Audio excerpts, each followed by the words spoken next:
नमस्कार विद्यार्थियों, आप सभी का स्वागत है मेरे YouTube चैनल ए स्टडी क्लासेज में।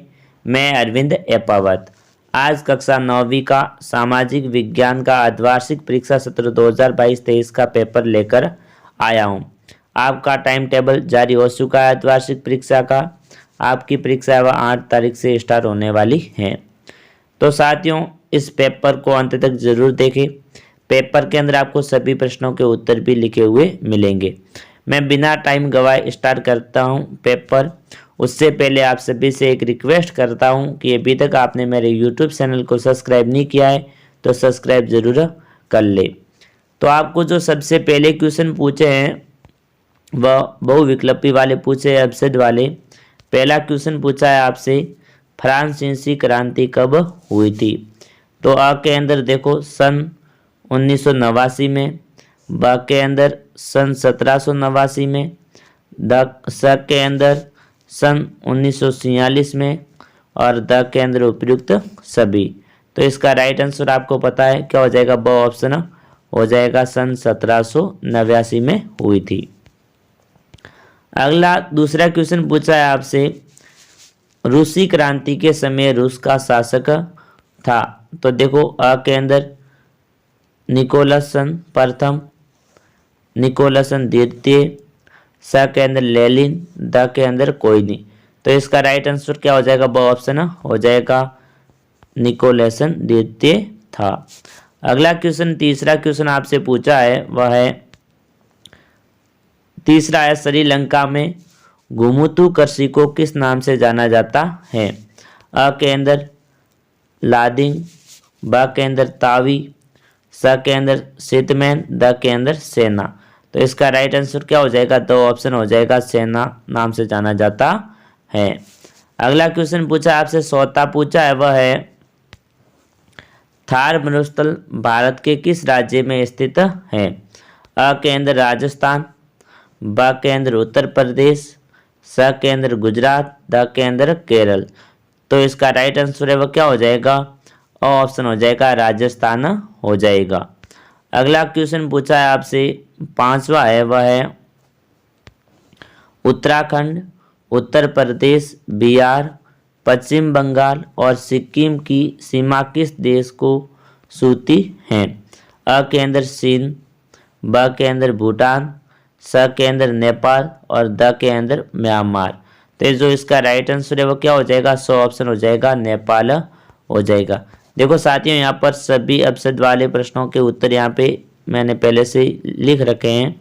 यदि आप इस पेपर की पीडीएफ प्राप्त करना चाहते हैं तो मेरे टेलीग्राम चैनल का लिंक वीडियो के डिस्क्रिप्शन में दिया हुआ है, वहाँ से आप ज़रूर जुड़ जाए। वहाँ पर आपको सभी पेपरों की पीडीएफ भी प्राप्त होगी। सेकेंड क्वेश्चन पूछा आपको, अति लघुत्रात्मक है, कार्ल मार्क्स कौन था? तो देखो इसका आंसर मैंने यहाँ पे लिख रखा है। इसका आंसर है, कार्ल मार्क्स आधुनिक समाजवाद का जनक था। अगला क्वेश्चन पूछा है आपसे तीसरा, इसके अंदर देखो आगे भी, वह मूलतः जर्मनी का एक महान विचारक भी था। तीसरा क्वेश्चन है, ऐसे दो भारतीय सुधारकों के नाम बताओ जिन्होंने रूस की क्रांति के महत्व के बारे में बताया है। तो दो ऐसे सुधारक भारतीय, उनके नाम है जिन्होंने रूस की क्रांति के महत्व के बारे में बताया है। पहले थे पंडित जवाहरलाल नेहरू और द्वितीय थे एस.डी. विद्यालंकर। अगला क्वेश्चन पूछा है आपसे, चौथा है, हिटलर की विदेश नीति के दो प्रमुख उद्देश्य क्या थे?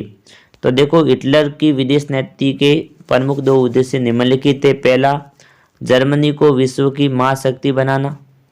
दूसरा था विस्तारवादी नीति में विश्वास। वो ज़्यादा से ज़्यादा अपने साम्राज्य का विस्तार करना चाहता था। अगला क्वेश्चन पूछा है पांचवा है, हिटलर ने पहली नाथसी सरकार का गठन कब किया? तो देखो कब किया था? 30 जनवरी सन 1933 को हिटलर ने पहली नाथसी सरकार का गठन किया।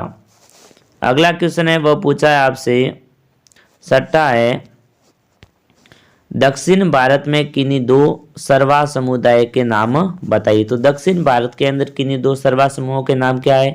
पहला है कुरुबा और दूसरा है गोलाल। अगला क्वेश्चन 7वां है, उन देशों के नाम बताइए जो क्षेत्रफल में भारत से बड़े हैं। तो आपको उन सभी देशों के नाम बताने हैं जिसका क्षेत्रफल है वो भारत देश से क्या है, ज़्यादा है। तो देखो क्षेत्रफल में भारत से बड़े देश, पहला रूस, फिर कनाडा, संयुक्त राज्य अमेरिका, चौथा चीन, पांचवा ब्राजील और छठा ऑस्ट्रेलिया। फिर पता है क्षेत्रफल की दृष्टि से भारत का कौन सा नंबर है विश्व के अंदर, 7वां नंबर है। अगला क्वेश्चन है वो पूछा है आपसे, 8वां क्वेश्चन है, भारत के किन किन राज्यों से कर्क रेखा गुजरती है उनके नाम बताइए। तो भारत के कौन से राज्य जिसमें से कर्क रेखा गुजरती है उसके नाम भी बताने। तो भारत के 8 राज्यों में से कर्क रेखा गुजरती है। कितने में से गुजरती है, 8। नाम है गुजरात, राजस्थान, मध्य प्रदेश, छत्तीसगढ़, झारखंड, पश्चिम बंगाल, त्रिपुरा और मिजोरम। तो साथियों देखो ये पेपर बहुत ही इम्पोर्टेंट है, इसको अर्धवार्षिक परीक्षा की दृष्टि से बनाया गया है। वीडियो को ज़्यादा से ज़्यादा लाइक करें और अपने दोस्तों को शेयर करना तो बिल्कुल भी ना भूलें। और यदि आपने मेरे यूट्यूब चैनल को सब्सक्राइब नहीं किया है तो सब्सक्राइब अभी का अभी जरूर कर लें। 9वां क्वेश्चन है, भारत का अक्षांशीय विस्तार क्या है। तो देखो भारत का अक्षांशीय विस्तार है 8.4 डिग्री तो उत्तरी अक्षांश से है और 37 डिग्री से उत्तरी अक्षांश के मध्य स्थित है। अगला क्वेश्चन पूछा है वो आपसे 10वां क्वेश्चन पूछा है, अरावली और विंध्याचल की पहाड़ियों में से कौन सा पठार स्थित है। तो अरावली और विंध्याचल की पहाड़ियों में कौन सा पठार है उसका नाम बताना है। तो साथियों वो एक ही पठार है, उसका नाम है मालवा का पठार है। अगला क्वेश्चन पूछा है आपसे 11वां है, बांगार और खादर में अंतर स्पष्ट कीजिए। तो साथियों देखो यहाँ पर मैंने विशेष तरीके से देखो ये बहुत ही इंपॉर्टेंट पेपर बनाया है, इसका आंसर भी यहाँ पे बना के लिख के रखे हैं। एक तरफ देखो बांगार, एक तरफ खादर। तो देखो दोनों में अंतर, उत्तरी मैदान के पुराने जलोढ़ को बागार कहते हैं और बाढ़ के मैदानों के नवीन जलोढ़ को खादर कहते हैं। दूसरा अंतर है देखो ये नदियों के बाढ़ वाले मैदान के ऊपर स्थित है। अब देखो खादर, इन क्षेत्रों में बाढ़ के समय नदी का पानी संपूर्ण क्षेत्र में फैल जाता है तथा नई जलोढ़ की परत जम जाती है। अगला देखो तीसरा क्या बताया इसके अंदर, अगला भी बताया गया है मैंने, इनका प्रत्येक वर्ष पुनर्निर्माण नहीं होता है और खाद का इनका प्रत्येक वर्ष पुनर्निर्माण होता है। अगला है देखो चौथा है, ये कम उपजाऊ होते हैं और खाद है ये सबसे अधिक उपजाऊ होते हैं। अगला क्वेश्चन पूछा है आपसे, देखो यदि आपको ये क्वेश्चन नहीं आता है तो इसके अंदर देखो ये आपको अथवा में भी क्वेश्चन दिया हुआ है, पूर्वी घाट तथा पश्चिमी घाट में अंतर स्पष्ट कीजिए। दोनों में से आपका एक को आंसर लिखना है। देखो एक का आंसर मैंने लिख के बता रखा है, दूसरे का आप अपनी पुस्तक में से जरूर पढ़ ले। अगला क्वेश्चन है 12वां है, जल विभाजन का क्या कार्य है, एक उदाहरण दीजिए। इसका आंसर है देखो जल विभाजन वह उस स्थलीय भाग है जो दो अपवाह द्रोणियों को एक दूसरे से पृथक करता है। उदाहरण के लिए अंबाला नगर सिंधु और गंगा नदी के तंत्रों के बीच जल विभाजन पर स्थित है। अगला क्वेश्चन पूछा है आपसे 13वां है, नदियों तथा झीलों के कुछ आर्थिक महत्व को बताइए। यदि आपको ये क्वेश्चन नहीं आता है तो देखो यहाँ पर अथवा में एक क्वेश्चन दे रखा है, हिमालय तथा प्रायद्वीपीय नदियों के मुख्य अंतर को स्पष्ट कीजिए। तो आपको इन दोनों में से किसी एक का आंसर लिखना है। ये जो आपके क्वेश्चन होंगे ये आपके 6 अंक के क्वेश्चन होंगे। अगला क्वेश्चन है 14वां क्वेश्चन है, भारत के किस भाग में दैनिक तापमान अधिक होता है एवं क्यों। तो इसके अंदर आपको बताना है भारत के किस भाग के अंदर जो दिन का तापमान है जो सबसे ज़्यादा होता है और वो उसका कारण क्या है। तो मैं आपको बता देता हूँ, भारत में हमेशा ध्यान से रहना, पश्चिम दिशा की ओर जो है तापमान है वो सबसे ज़्यादा रहता है, क्योंकि पश्चिम की तरफ क्या है, राजस्थान के अंदर मरुस्थल फैला हुआ है।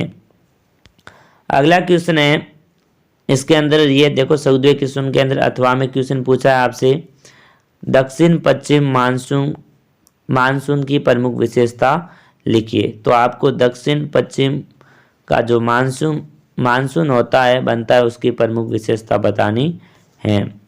अगला देखो आपसे 15वां क्वेश्चन क्या पूछा है, निम्नलिखित में अंतर लिखिए। तो इसके अंदर आपको अंतर बताना है किस किस में। पहला है वनस्पति जगत तथा प्राणी जगत में। यदि आपको ये नहीं आता है या आपको पता नहीं रहता है तो इसके अंदर देखो आपको एक अथवा में भी एक क्वेश्चन दे रखा है, वह है सदाबहार व पर्णपाती वन। तो साथियों ये पेपर बहुत ही आसान है, कुछ ज़्यादा कठिन वाली कोई बात है नहीं, आप आराम से ज़्यादा नंबर प्राप्त कर सकते हो, यही मेरी कामना रहती है। अगला क्वेश्चन पूछा है आपसे 16वां क्वेश्चन पूछा है, देखो इसके अंदर जनसंख्या वृद्धि के महत्वपूर्ण घटकों की व्याख्या करो।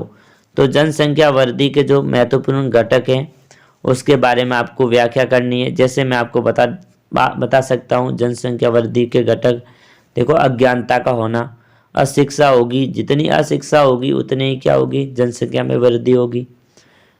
फिर देखो अगला क्वेश्चन है 17वां क्वेश्चन है, तो क्या पूछा गया आपको, लोकतंत्र के विपक्ष में कोई चार तर्क दीजिए।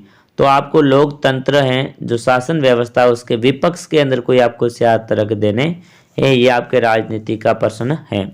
यदि आपको ये नहीं आता है तो इसके अंदर देखो आपको एक अथवा में क्वेश्चन पूछा है, लोकतंत्र के पक्ष में तर्क दीजिए। अब आपकी मर्जी है, या तो आप अथवा के अंदर पक्ष में तर्क दो, चाहे आप विपक्ष में तर्क दो, दोनों ही इंपॉर्टेंट है, ये आपको अर्धवार्षिक परीक्षा में जरूर देखने को मिलेगा। अगला क्वेश्चन 18वां पूछा है आपसे, भारत में चुनाव आयोग की शक्तियों को संक्षेप में बताइए। तो साथियों देखो मैंने चुनाव आयोग की शक्तियां वो मैंने यहाँ पर उत्तर के रूप में लिख के रखी। तो देखो भारत में चुनाव आयोग की शक्तियां निम्नलिखित है, कौन कौन सी, देखो पहली, चुनाव आयोग चुनाव की अधिसूचना जारी करने से लेकर चुनावी परिणामों के आने तक प्रत्येक पहलू की देखरेख एवं गतिविधियों पर प्रभावी नियंत्रण रखने का कार्य करते हैं। अब देखो जो दूसरी शक्ति है वो भी यहाँ लिखी है, ये आदर्श चुनाव संहिता लागू करता है एवं इसका उल्लंघन करने वाले उम्मीदवार और पार्टियों को सजा भी देता है। तीसरा है, चुनाव के दौरान चुनाव आयोग सरकार को कुछ दिशा निर्देशों का पालन करने का आदेश दे सकता है। इसमें सरकार द्वारा चुनाव जीतने के लिए चुनाव में सरकारी मशीनरी का दुरुपयोग रोकना एवं अधिकारियों का स्थानांतरण करना भी सम्मिलित है। अगला है देखो चौथा, इसके अंदर चौथी शक्ति है वो बताइए, चुनाव कार्य हेतु लगाए गए अधिकारी एवं चुनाव कर्मचारियों पर सरकार का नियंत्रण न होकर चुनाव आयोग का नियंत्रण होता है। तो साथियों ये थे चुनाव आयोग की शक्तियां थी, इसको एक बार जरूर आप ध्यान से देख ले। अगला क्वेश्चन पूछा आपसे 19वां क्वेश्चन है, फ्रांस में क्रांति की शुरुआत किन परिस्थितियों में हुई थी, उसके बारे में आपको विस्तार से वर्णन करना है क्योंकि ये निबंधात्मक क्वेश्चन है। 20वां क्वेश्चन है, रूस के सामाजिक आर्थिक और राजनीतिक हालात सन 1905 ईस्वी से पहले कैसे थे। तो 1905 ईस्वी से पहले रूस की जो सामाजिक व्यवस्था थी, आर्थिक व्यवस्था थी और राजनीतिक व्यवस्था थी उसका विस्तार से वर्णन करना है। अगला क्वेश्चन है वो लास्ट और अंतिम क्वेश्चन है साथियों, 21वां क्वेश्चन है, वाइमर गणराज्य के सामने क्या समस्या थी। तो वाइमर जो गणराज्य था उसके सामने क्या समस्या थी उसके बारे में आपको बताना है। तो साथियों ये था आज का पेपर, इसके अंदर एक प्रश्न पीछे रह गया है, मैं आपको बता देता हूँ। सामाजिक है, इसके अंदर आपको या तो भारत का नक्शा मिलेगा या फिर जो भी है राजस्थान का नक्शा मिलेगा। उसके अंदर आपको जो भी आपको स्थान दिए हुए होंगे उसको भरना होगा। तो साथियों वो नक्शा है जो मैप है वो आप जरूर याद कर ले। तो साथियों आपको ये पेपर कैसा लगा कमेंट करके मेरे को ज़रूर बताएं, और अभी तक आपने मेरे YouTube चैनल को सब्सक्राइब नहीं किया है तो सबसे पहले YouTube चैनल को सब्सक्राइब कर लें। जय हिंद साथियों, जय भारत।